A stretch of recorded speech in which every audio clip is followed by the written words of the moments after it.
Yo soy una persona de ciencia, por lo tanto no tengo necesidad de creer en las religiones. Dios lo puede explicar todo, por lo tanto la ciencia no nos hace falta. Estos son algunos de los argumentos que podemos encontrar de ambas partes, por parte de los religiosos, arguyendo de que Dios puede hacerlo todo, y por parte de los científicos diciendo que, por ejemplo, las religiones o la idea de Dios ya no sirve porque la ciencia lo puede todo. Es verdad que hoy se ha puesto a la ciencia en lugar de Dios, creyendo que se puede explicar todo desde la ciencia, diciendo que la persona religiosa no puede hacer ciencia o no puede ser un científico.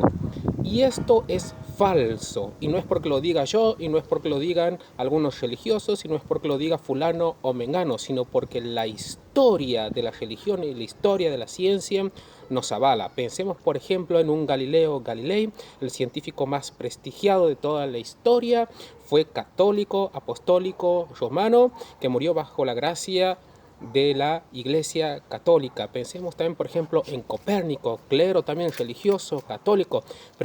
Pensemos, por ejemplo, en Marie Curie también, que descubrió la radioactividad.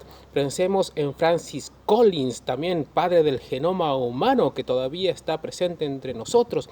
Pensemos, por ejemplo, en Louis Pasteur, que descubrió todo el proceso para pasteurizar la leche que hoy vos tomas tranquilamente. Todos estos fueron grandes científicos, grandes descubridores de los procesos científicos de la modernidad, y que fueron también a la vez grandes religiosos, arguyendo en que en toda cuestión científica se podría también encontrar a Dios. También pensemos en el gran Albert Einstein, que decía que cada puerta que la ciencia abre es una puerta para encontrarnos mejor con Dios. Por lo tanto, podemos ver que ciencia y religión no se oponen, porque los grandes científicos de la historia han sido seres religiosos. Muy pocos científicos, me atrevería a decir que casi ninguno, fue totalmente ateo, a excepción de la modernidad, que se están presentando algunos, pero los grandes padres de la ciencia fueron todos religiosos.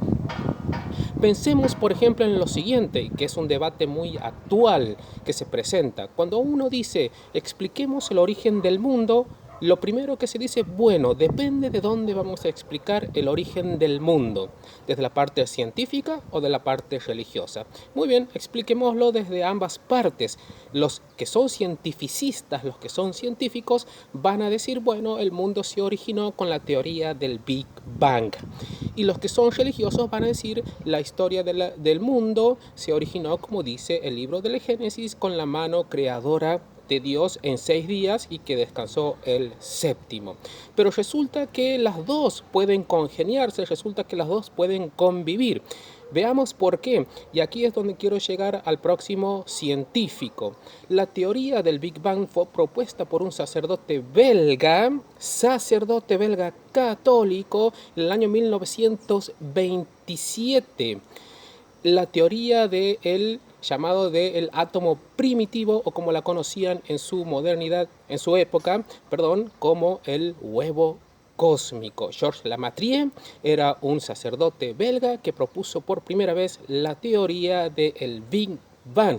¿Qué quería hacer este sacerdote católico? Explicar lo que decía el Génesis a través de las formulaciones físicas matemáticas del gran físico y matemático, por ejemplo, Albert Einstein. Cuentan las anécdotas y las cronologías de ambos que Albert Einstein odiaba a Georges Lemaître porque decía, este cura o este sacerdote que pretende venir a explicarnos desde Dios. Lo que este sacerdote propone son abominaciones físicas matemáticas. Hoy se conoce a Georges Lemaître, ese físico matemático, sacerdote y religioso, como el único que pudo hacer frente a Albert Einstein y lo pudo hacer cambiar de opinión, ya que más tarde Albert Einstein aceptó totalmente las teorías de la expansión del universo propuesta por Georges Lemaître, conocida como el Big Bang, que por cierto es llamar a la teoría del Big Bang es algo totalmente despectivo y una forma de hacerle burla a nuestro querido sacerdote que propuso esa teoría, porque en su época esa teoría era totalmente ridícula y no se podía explicar a través de los ejercicios físicos, matemáticos que proponía este sacerdote. Este sacerdote simplemente le dijo a Einstein: pero señor Einstein, yo utilizo sus formulaciones físicas matemáticas para proponer mi teoría con respecto a la expansión del universo. Recordemos que para Einstein el universo siempre ha sido así, que no estaba en constante expansión como lo propone la teoría del Big Bang. Aquí tenemos un claro ejemplo histórico de cómo la ciencia y la fe pueden convivir tranquilamente en una sola persona, sin necesidad de tener que avasallar una a otra. Una persona religiosa puede hacer ciencia y un científico puede ser tranquilamente una persona religiosa, tranquilamente una persona creyente, y la historia de las religiones y la historia de la humanidad nos avalan este pensamiento. Ciencia y fe, razón y fe, ciencia o religión son dos caminos que nos van a llevar a encontrarnos con la verdad absoluta, decía por ejemplo Georges Lemaître, este sacerdote belga que estamos citando. Jamás ha sido un tema de problemas en mi vida personal, decía en una entrevista este sacerdote. Nosotros tenemos que tener en claro qué es lo que se va a estudiar desde un punto de vista religioso y qué es lo que se va a estudiar desde un punto de vista científico, para que así no tengamos problemas en nuestras vidas personales cuando queramos o pretendamos hacer ciencia. La ciencia simplemente, por definición, va a estudiar todo aquello que tenga que ver con la materia y su actividad.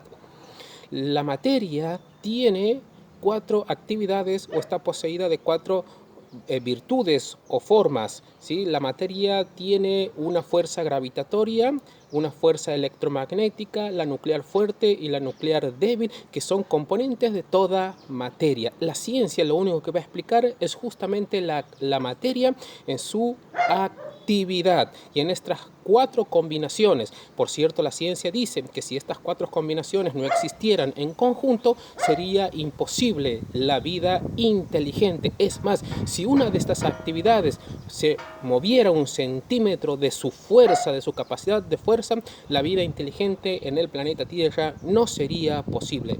Esto responderá a la pregunta del gran diseño o de que alguien ha cronometrado la vida para que funcione de esa manera. Y la religión, por otro lado, se va a preocupar por las cuestiones metafísicas, por las cuestiones de estudiar aquello y tratar de revelar aquello que está más allá de la materia. La metafísica es justamente aquello que estudia el ser en cuanto ser, aquello que está más allá de la materia, lo que no se puede explicar por una mera materialidad. Ese ser es justamente Dios. A Dios no lo podemos meter en un laboratorio para pretender explicarlo por las 4 fuerzas de la materia, porque Dios no tiene esas 4 fuerzas, porque es independiente de nosotros mismos. Por ejemplo, pensemos en esto. Cuando alguien hace un muñequito de arcilla, ¿sí? o de masilla, como quieran, ¿sí? Lo creamos nosotros al muñequito, pero el muñequito no se rige de acuerdo a mis leyes, ni yo me rijo de acuerdo a las leyes del muñequito. El muñequito es de arcilla, yo que lo he creado, no.